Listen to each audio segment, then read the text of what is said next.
नमस्कार, आप देख रहे हैं आज तक। आपके साथ मैं हूं सईद अंसारी। इस वक्त दोपहर के 2 बजे हैं और हम बात करेंगे दिल्ली में जारी एमसीडी कर्मचारियों की हड़ताल की। लगातार 10वें दिन वेतन को लेकर कर्मचारी सड़कों पर हैं। अलग अलग इलाकों में प्रदर्शन जारी है। राजधानी के अलग अलग हिस्सों में कूड़ों का ढेर लगा हुआ है। परेशानी दिल्ली वालों की काफ़ी बढ़ चुकी है। इस मामले में दिल्ली हाई कोर्ट ने सख्त नाराज़गी जाहिर कर दी है। अदालत ने एमसीडी को फटकार लगाई है और इस मामले में कुछ ही देर में हाई कोर्ट दोबारा सुनवाई करने वाली है, जिसमें तीनों एमसीडी के कर्मचारियों की हड़ताल खत्म कराने को लेकर जवाब देना होगा तीनों निगमों के कमिश्नर्स को। और अदालत ने ये कड़ी फटकार लगाते हुए कहा है कि दिल्ली में ये स्थिति बिल्कुल भी बर्दाश्त नहीं की जाएगी।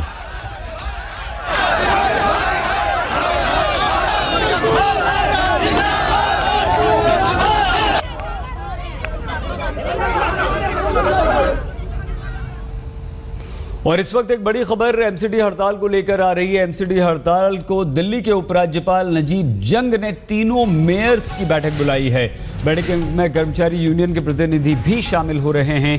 बैठक बस अब से कुछ देर पहले बुलाई गई है, यानी कि तीनों मेयरों के साथ उपराज्यपाल भी बैठक कर रहे हैं। हाई कोर्ट की जबरदस्त फटकार के बाद ये उपराज्यपाल ने भी बैठक बुला ली है। कर्मचारी संघ के प्रतिनिधि भी इसमें होंगे और बस खबर ये आ रही है कि बैठक बस कुछ ही देर में शुरू होने वाली। दिल्ली हाई कोर्ट से एमसीडी को मिली कड़ी फटकार को देखते हुए इस बैठक को काफ़ी अहम माना जा रहा है। तो कोई ना कोई फैसला, इस बात की उम्मीद अब बंध रही है कि दिल्ली एमसीडी वेतन की मांग को लेकर कर्मचारियों की हड़ताल का कोई ना कोई फैसला निकलेगा, क्योंकि हाई कोर्ट ने तो फटकार लगाई है, तीनों मेयरों को बुला लिया है और उपराज्यपाल ने भी तीनों मेयरों को बुलाया है। तो बस ये उपराज्यपाल के साथ बैठक कुछ देर में शुरू होने वाली है। और दिल्ली के अलग अलग हिस्सों में आज भी एमसीडी कर्मचारी लगातार प्रदर्शन कर रहे हैं। अब से कुछ देर पहले बड़ी तादाद में नाराज कर्मचारियों ने उप मुख्यमंत्री मनीष सिसोदिया के पटपड़गंज वाले कैंप कार्यालय पर जबरदस्त प्रदर्शन किया है। नाराज कर्मचारियों ने सिसोदिया का पुतला भी फूंका। दूसरी तस्वीर कपिल मिश्रा दिल्ली के मंत्री के घर के बाहर की है। वहां भी बड़ी तादाद में कर्मचारी इकट्ठा हुए और मुख्यमंत्री अरविंद केजरीवाल, पर्यटन मंत्री कपिल मिश्रा का पुतला फूंका। मुख्यमंत्री के खिलाफ नाराजगी NH-24 पर भी देखने को मिली। भजनपुरा इलाके में भी MSD के कर्मचारी विरोध करते हुए नजर आए, जिस वजह से सड़क पर लंबा लंबा जाम लग गया।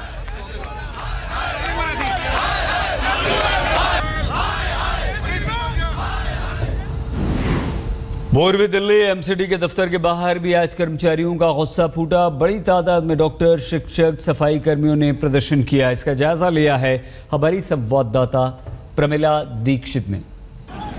एमसीडी कर्मचारियों ने पूर्वी दिल्ली नगर निगम के दफ्तर में घुसने की कोशिश की, क्योंकि पहले ही इस तरह की वो जानकारी दे चुके थे कि जो अंदर लोग हैं काम कर रहे हैं वो बाहर निकल आए और पूरी तरह यहाँ कामकाज ठप हो जाए, क्योंकि जब उनके हक की बात कोई नहीं सुन रहा, उनको अपने किए की तनख्वाह नहीं मिल रही, तो यहाँ पर फिर किसके लिए कामकाज चल रहा है। और ये जो पूरा पुलिस बल देखेंगे, ये इनको रोकने के लिए यहाँ पर तैनात था।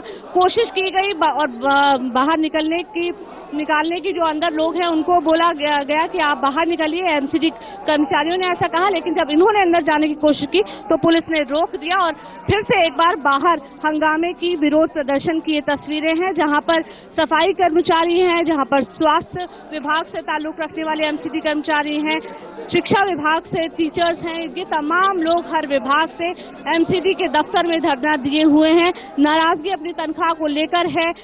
जो विरोध प्रदर्शन हो रहा है, नारे दिल्ली सरकार के खिलाफ भी लग रहे हैं, नारे केंद्र सरकार के खिलाफ भी लग रहे हैं, नारे एमसीडी सरकार के खिलाफ भी लग रहे हैं, लेकिन कहीं से हल जो निकलता दिख जाए वो अभी तक नहीं हो रहा। कैमरा पर्सन सत्येंद्र के साथ प्रमिला दीक्षित, दिल्ली आज तक। पवन वर्मा एडिशनल कमिश्नर और हर्षदीप मल्होत्रा मेयर क्या कह रहे हैं, सुनिए।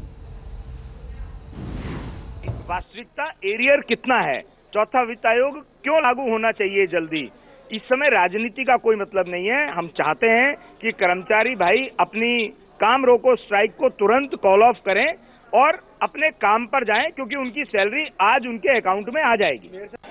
अभी जो हम लगभग पिछले 1 माह की सफाई कर्मियों की और बाकी स्टाफ की लगभग 3 माह की सैलरी में प्रॉब्लम था, वो सैलरी हमने कल राशि प्राप्त होने पे आज रिलीज कर दी है।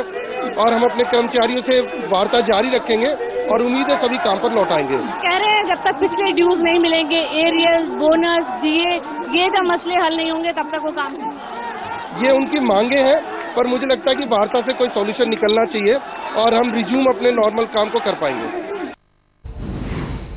दिल्ली के यमुना विहार में पर्यटन मंत्री कपिल मिश्रा के घर के बाहर भी एमसीडी कर्मचारियों ने जबरदस्त प्रदर्शन किया है। मणिदीप शर्मा हमारे संवाददाता ने जायजा लिया। दिल्ली सरकार के मंत्री कपिल मिश्रा के घर के बाहर यहाँ पर एमसीडी कर्मचारियों का ये प्रदर्शन चल रहा है। ये यहाँ पर अरविंद केजरीवाल, कपिल मिश्रा का पुतला फूंका जा रहा है।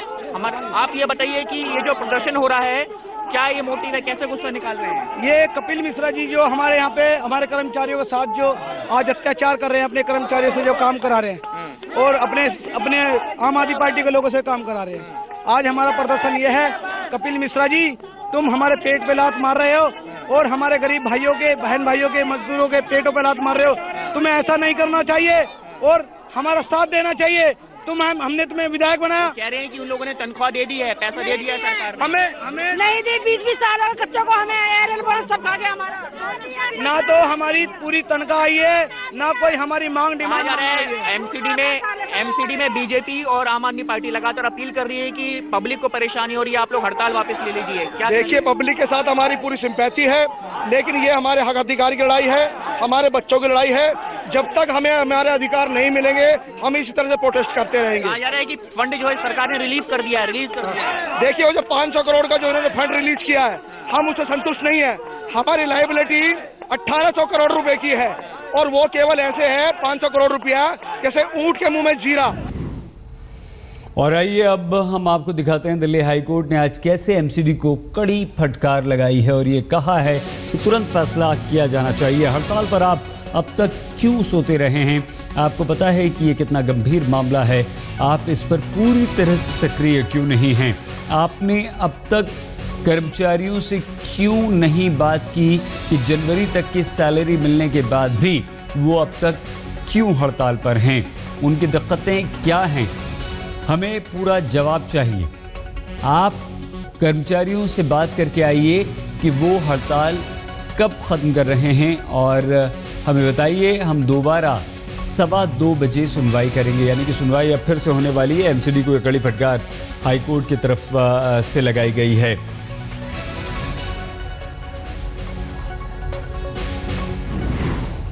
आइए इस वक्त हम आपको सीधे लिए चलते हैं दिल्ली हाईकोर्ट के बाहर मौजूद हमारी संवाददाता पूनम शर्मा के पास। पूनम, 2:08 हो गए, मतलब वक्त 2:15 होने ही वाला है। क्या हम उम्मीद करें कि कोई परिणाम इस हड़ताल का हाईकोर्ट की इस कड़ी फटकार के बाद निकल पाएगा?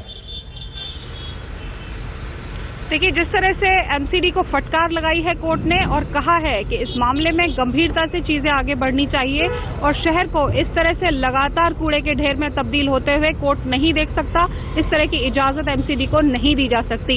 ये तमाम इस तरह की टिप्पणियां हैं जिस पर 2:15 बजे एमसीडी के जितने भी स्टैंडिंग काउंसिल होंगे उनको जवाब देना होगा, क्योंकि कोर्ट ने ये जो 2-2.5 घंटे का वक्त दिया है, सही इसलिए दिया है कि वो जो भी कर्मचारियों के यूनियन है उनसे बात करें और उनसे बात करके ये कंफर्म करें कि ये हड़ताल कब तक खत्म हो रही है। क्योंकि अगर एमसीडी के काउंसिल अभी 2:15 बजे होने वाली सुनवाई में नहीं बता पाते हैं तो कोर्ट कोई सख्त आदेश इस मामले में दे सकता है, क्योंकि जो याचिका है वो इसीलिए लगाई गई है कि या तो 10 दिन से ज्यादा जो चल चुकी हड़ताल है उसको खत्म किया जाए या फिर एस्मा लगाया जाए। तो ऐसे में कोर्ट कोई कठिन निर्णय आज ले सकता है, क्योंकि कोर्ट ने साफ कर दिया है कि दिल्ली को, शहर को इस तरह से लगातार गंदा होने की इजाजत नहीं दी जा सकती। एमसीडी की हड़ताल आगे इस तरह से नहीं चलनी चाहिए। इस बीच में आपको बताना चाहूंगी, जो काउंसिल थे उनको तुरंत 15 मिनट में हाजिर होने के लिए कोर्ट ने कहा और जब वो 15 मिनट बाद आए तो उनका ये कहना था या अलग अलग निगमों का कि हमने या तो सैलरी दे दी है या आज शाम तक दे देंगे।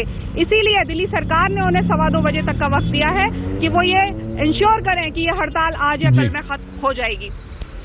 बहुत धन्यवाद पूनम शर्मा हमारी संवाददाता जानकारी दे रही थी। तो हाईकोर्ट कोई सख्त फैसला ले सकती है बस अब से कुछ ही देर में। 2:15 बजे उसने तीनों मेयर्स को बुलाया है। यहाँ पर आपकी बिहार के 60 दलित छात्रों की खुदकुशी की खबर आज तक पर दिखाए जाने के बाद बिहार सरकार हरकत में आई। बिहार सरकार ने छात्रों की छात्रवृत्ति की रकम की पहली किश्त 17,39,770